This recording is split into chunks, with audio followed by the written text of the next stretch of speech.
So I want you to picture this setup. It's a crowded, chaotic, rural farmhouse party. Right. Over 100 people have gathered. The music is blaring, the drinks are flowing, and it is just wall-to-wall people. A total madhouse. Exactly. And from the very center of this massive crowd, a 23-year-old man vanishes.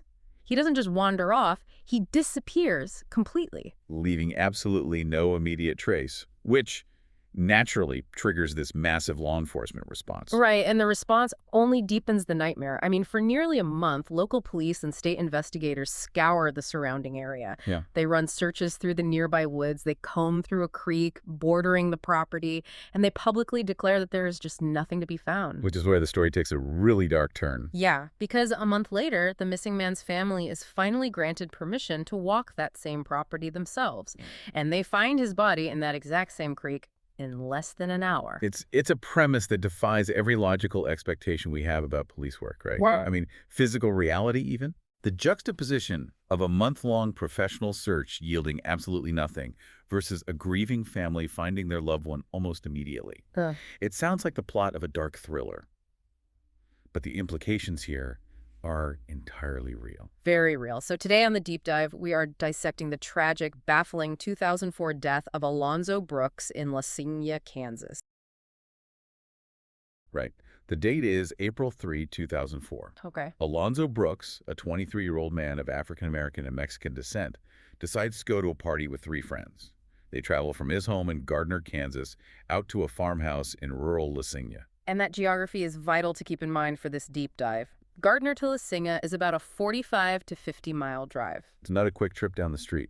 No, not at all. They are leaving the suburbs and driving deep into rural county roads. So Alonzo is completely separated from his home base. And he is separated in more ways than one. According to the sources, Alonzo is one of only 3 black men at a party of approximately 100 people. Wow. Yeah.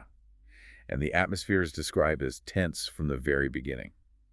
As the night progresses, there are multiple reports of racial slurs being actively used. Which is terrifying. It is. And an argument allegedly breaks out, fueled by whispers that Alonzo was flirting with a white woman at the party. It's like the classic horror movie trope where the group decides to split up. Right. We always yell at the screen because it just defies human logic to leave your friend stranded in a hostile, unfamiliar place. But this wasn't fiction. No, it was real life. Despite the overt hostility, despite the racial slurs and the isolation, Alonzo's friends leave the party at different times, and they leave him behind. Which is it's hard to wrap your head around. And the explanations for that abandonment have faced intense scrutiny over the years. Oh, I bet. Yeah. One of the friends, Justin Sprague, claimed he was the one who drove Alonzo to the party. But Sprague stated he got lost trying to navigate the rural dirt roads after leaving briefly. Wait, he got lost? Yeah, and instead of finding his way back to get his friend, he simply decided to go home. Wow. And Sprague also claimed Alonzo told him not to worry, that he would catch a ride with another attendee named Adam. But Adam is a ghost, right? Completely. In all the subsequent media coverage and official reporting, this phantom driver named Adam is never interviewed. Never identified. Never comes forward. Nothing. Alonzo's just stranded. So the next day, he doesn't return home to Gardner. He is reported missing, and we enter what has to be the most physically impossible phase of this case, the search anomaly. Right, because the Linn County Sheriff's Department and the Kansas Bureau of Investigation initiate a search. And this isn't just a casual look around. No, they spend nearly a month searching the farmhouse perimeter, the woods, and specifically Middle Creek, which runs right near the property. And the standard protocol for this involves grid searches, walking the banks, scouring the brush, and they find absolutely zero trace of Alonzo. Nothing at all. Right. Until we get to May 1st, 2004. Okay. Alonzo's family, who had been kept off the property this whole time, are finally allowed to conduct their own search. They bring in a group of about 50 family members and friends. And these are just regular people, right? They don't have police dogs or forensic training. Exactly. But within 1 single hour of walking the grounds, they find his body. In 1 hour, after a month of police searching. 1 hour. He is discovered in Middle Creek, located just 250 feet from the farmhouse. To put that in perspective for you listening, 250 feet is less than the length of a football field. Yeah, and the reports detail that his body was found partially resting on top of a pile of brush and branches in the water. Which is just so bizarre. And adding to the sheer bizarre nature of the scene, his boots and his hat were found entirely separated from his body. They were located across the road from the driveway. Right. And finding personal items scattered across a roadway implies movement, you know, like a struggle or maybe a staged scene. Yeah. But the most glaring issue is the discovery of the body itself. When a family locates a missing person in under an hour, in a spot barely a stone's throw from the house. A spot that trained law enforcement officers supposedly cleared for weeks. Exactly. It completely shatters the credibility of the initial investigation. It really forces us to ask whether the local authorities were suffering from extreme incompetence or if they were actively turning a blind eye. But finding the body in a supposedly cleared area was only the first physical impossibility. The second arrived when Alonzo was finally placed on an examination table. Right, the autopsy. Because you would expect the autopsy to provide a definitive scientific explanation for what happened that night. You would think so. But the initial post-mortem examination did the exact opposite. It muddied the waters entirely. Well, the medical examiner found no broken bones and no obvious signs of blunt force trauma. But the most critical finding, or lack thereof, was in Alonzo's lungs. There were no biological signs of drowning. Okay, let's break down why that matters so much. When someone actively drowns in a creek, they inhale water. Right. And that water contains microscopic organisms like diatoms. So the physical act of inhaling water leaves very specific markers in the lung tissue. Exactly. If those markers aren't there, it means the person was not breathing when they went into the water. And that is the absolute cornerstone of aquatic forensics. The absence of water in the lungs strongly suggests he was already deceased before he ended up in Middle Creek. Wow. Yet, despite this massive red flag and the lack of obvious trauma, the official cause of death was ruled simply as undetermined. Undetermined. And the man who made that highly ambiguous ruling was Dr. Eric Mitchell. Yes. And his professional background is a rabbit hole of its own. Reporting from the Lawrence Times and the New York Times paints a very, very disturbing picture. It really does.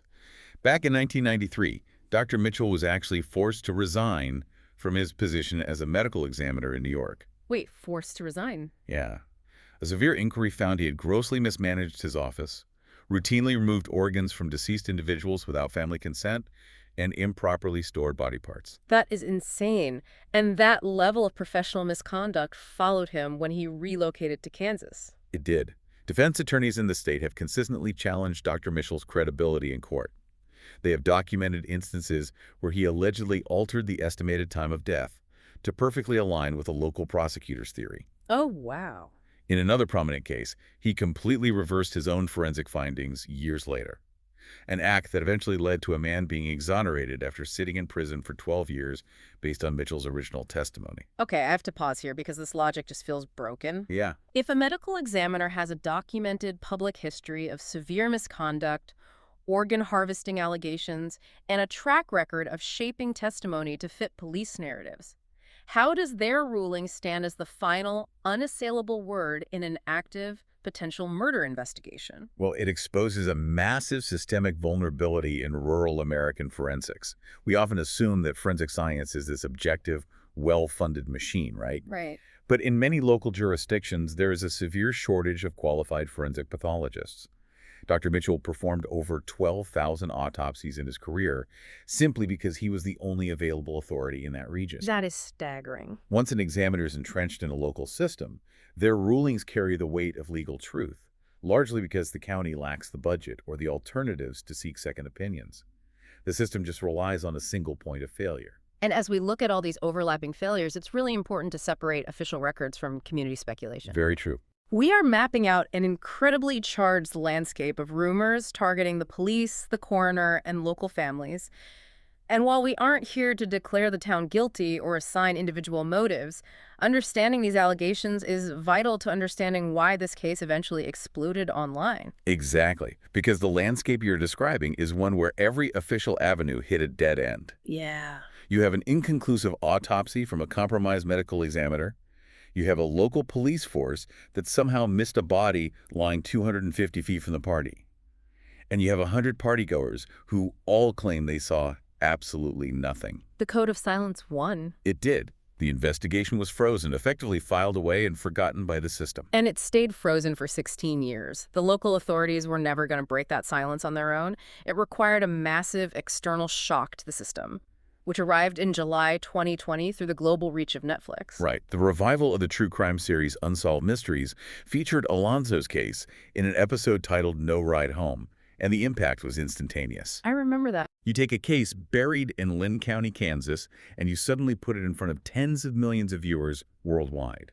And the media spotlight completely changes the geometry of a cold case.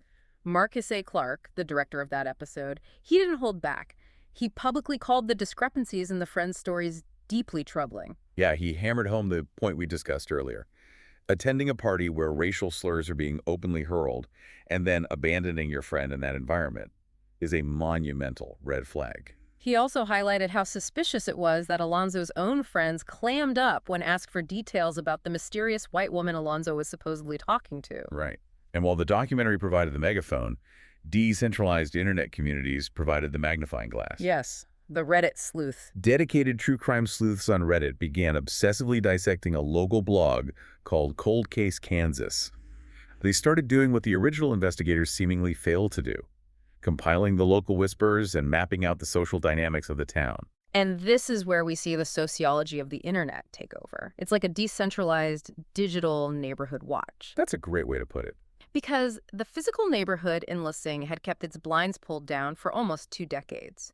But this digital neighborhood watch shared notes, cross-referenced rumors, and built a timeline that authorities just ignored. And the grassroots investigation highlighted long-standing rumors that La Sing functioned as a sundown town. Right. Historically, these were communities where it was implicitly, or sometimes explicitly, understood that it was physically unsafe for Black people to be out after dark. Which is horrifying. It is. And the online sleuths contextualized Alonzo's disappearance within that racial hostility. They also compiled rumors implicating specific prominent local families, notably one referred to as the Boones, suggesting their influence helped enforce the town's silence. And out of all that digital digging emerged the freezer theory. This is where the science and the speculation really collide in a chilling way.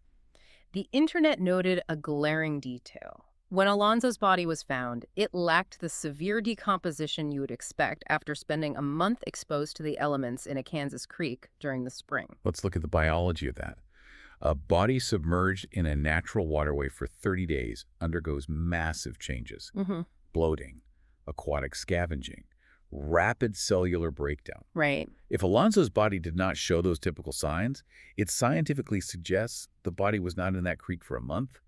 It had to be preserved somehow. Which led the Reddit community to theorize that his body was stored in a commercial freezer, potentially at a local restaurant owned by one of the implicated families, and then dumped in the brush just hours before his family was granted permission to search the property. Wow. I mean, it perfectly explains why the police didn't find him and why the family found him in an hour. It's a theory born out of an attempt to apply logic to a completely illogical police timeline. And the sheer volume of these theories, amplified by the Netflix documentary, created a compounding, undeniable public pressure. Yeah, the noise just became too loud for the federal government to ignore. Exactly. So in June 2020, the FBI stepped in and officially reopened the case. And they didn't just dust off the old files, they escalated it, investigating the death as a potential racially motivated hate crime. And to break through the lingering small-town silence, they offered a staggering $100,000 reward for new information. Financial incentives of that magnitude, combined with the intimidating presence of federal agents rather than local deputies, finally started fracturing the town's loyalties. I can imagine. By November 2020, the FBI revealed a staggering new lead that had somehow been kept completely secret for 16 years. What was it? There was a second party happening nearby on that exact same night. Seriously, how does an entire second party stay hidden from a murder investigation for over a decade and a half?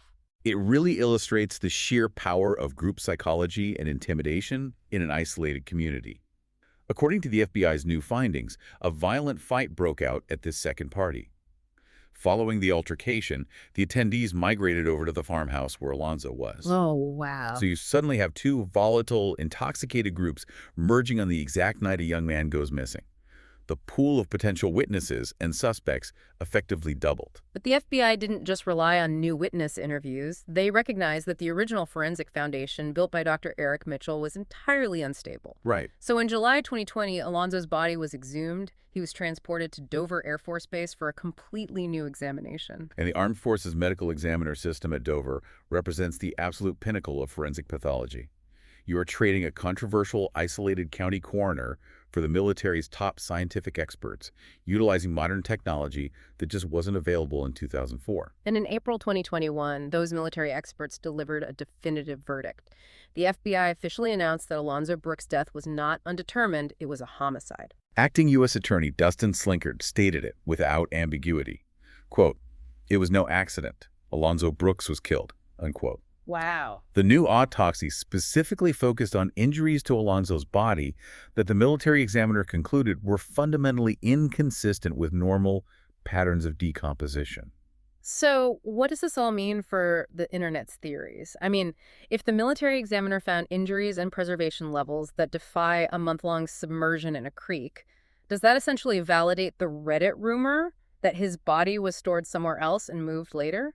Well, while the FBI intentionally withholds the granular forensic details to protect their ongoing active investigation, the overarching conclusion is pretty clear. Yeah. The scientific evidence now aligns with the logistical reality that the family found him so quickly because he'd only just been placed there. It gives massive scientific weight to what the Reddit community was theorizing. Right. It validates the freezer theory. It's no longer just a wild internet rumor. The pathology strongly suggests the body was tampered with, stored, and moved after the fact. It is incredible to trace the arc of this story. When you synthesize all these sources, you are really looking at a terrifying case study in systemic failure. Absolutely. We see how a local code of silence can protect perpetrators and how relying on a single compromised medical examiner in a rural jurisdiction can freeze a murder investigation for decades. It also serves as a testament to the accountability that modern media can enforce. True crime documentation and digital sleuthing are often criticized as mere entertainment, right? Sure. But here, they served a vital sociological function.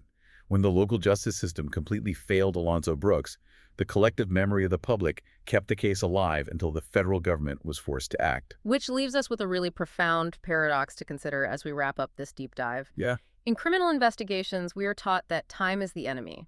The first 48 hours are supposedly everything. We believe that as time passes, evidence rots, memories fade, witnesses die, and cases inevitably go cold. That is the traditional doctrine of police work. The passage of time usually buries the truth. But the digital age has kind of inverted that doctrine. The Alonzo Brooks case proves that the passage of time can actually be a weapon for justice. How so? Well, it took 16 years for forensic science to advance enough to challenge the original autopsy. It took 16 years for the intimidating allegiances in a small Kansas town to finally fracture under federal pressure. Right. And it took 16 years to build a decentralized global internet community capable of amplifying a voice that was silenced in the dark woods of Middle Creek. The Vanishing Act wasn't a tragic accident, it was murder. And thanks to that relentless pressure, the spotlight on the Singh is never going away.